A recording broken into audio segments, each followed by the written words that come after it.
Welcome back to the Painter Studio. I'm Nick Fox.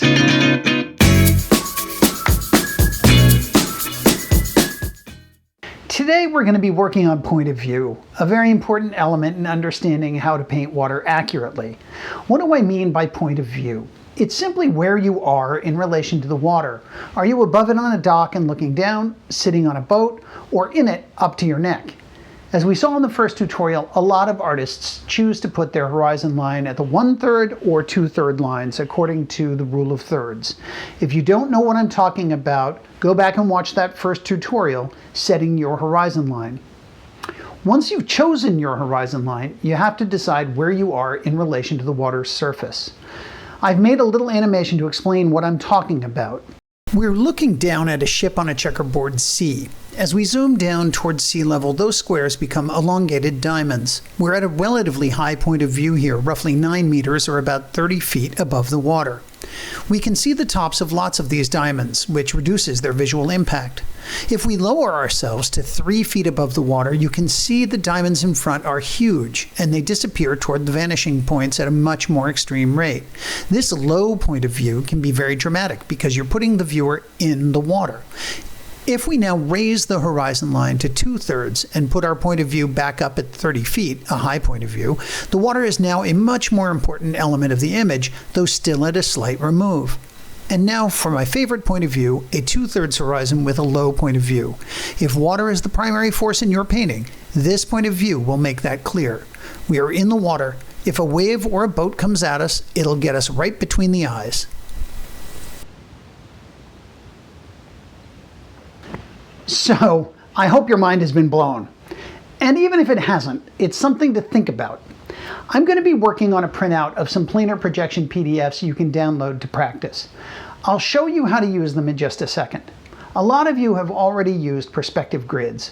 Most use 2 horizon vanishing points because you're just trying to get projections of those points to depict a single object in space. But on a planar projection, which is what the surface of water is, you need a 3rd perspective point. But instead of it being above or below the ground, it also lies on the horizon. Let's look at that animation again. The checkerboard sea consists of squares, but when we tilt it, not only are the squares turned into diamonds along the perspective grid lines we're familiar with, coming from the 2 vanishing points here and here, they also shrink, converging on a central vanishing point as they disappear into the distance. Just so you know, I've made this as simple as I can. Nothing needs to be centered, but you need to understand these concepts either intuitively or by laying it out methodically to paint well. So let's get to work on these grids. I'm going to start with the most vanilla of the worksheets, a 1/3 horizon line with a high point of view. We're going to make 5 rows of traditional wave shapes. These are symbolic waves, the kind they paint on flats and move back and forth in school plays. First, we draw a little dot at each point where the lines cross in the first row. These are the wave peaks.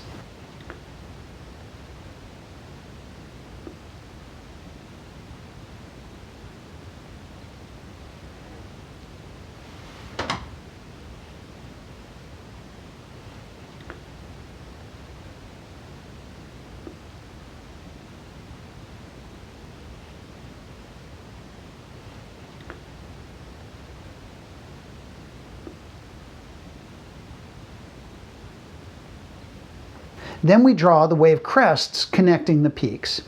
Don't worry if your lines don't look like mine. At this point, I've done this thousands of times. Just keep at it. Then we do it for the next row, and the next, and the next. By now, you can see that this looks to the brain like water. What's more is that it is correct, meaning only that the perspective is true. If the waves were all the same size, which they aren't in real life, these waves are the right size in relation to the ones in front and the ones behind. We'll get into how different waves can be later on, but for now, this is what you need to understand. Now, let's do the same kinds of waves on the slightly spicier 1/3 low point of view grid. Here we only need to go back 3 rows because beyond that we'd just be seeing the peaks. So select the wave peaks where the lines cross and then connect them with the crest lines.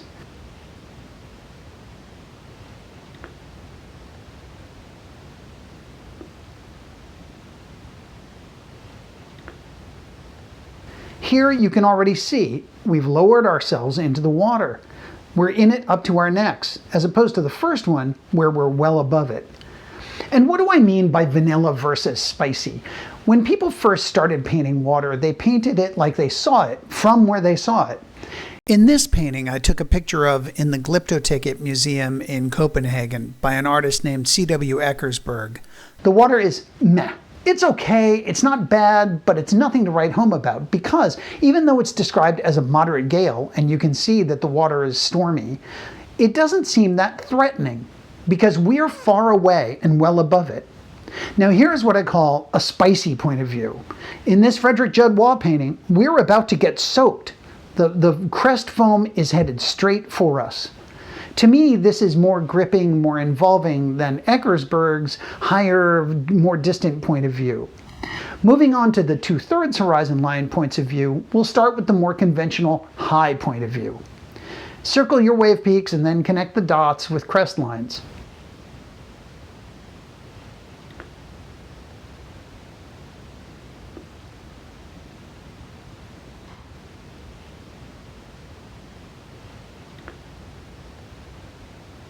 Now you can see a lot more waves and a lot more of each wave.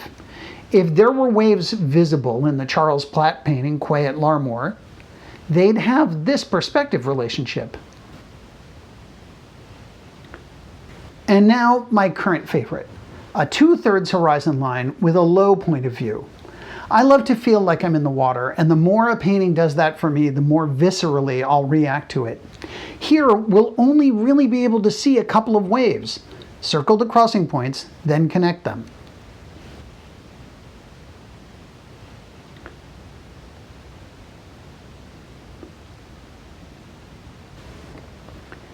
This horizon line and point of view really connect me to the painting. If the water is a key player in your painting, this point of view makes that very, very clear. I've made these PDF worksheets of the 4 planar grids available on my website via links in the description below, so you can begin understanding how you can put point of view to work for you in your paintings. Download them, print them, and play with connecting the dots. In the next video, we're going to talk about wind direction and using the same grids, build some very different water. I'm looking forward to seeing you there. Thank you and have a great day.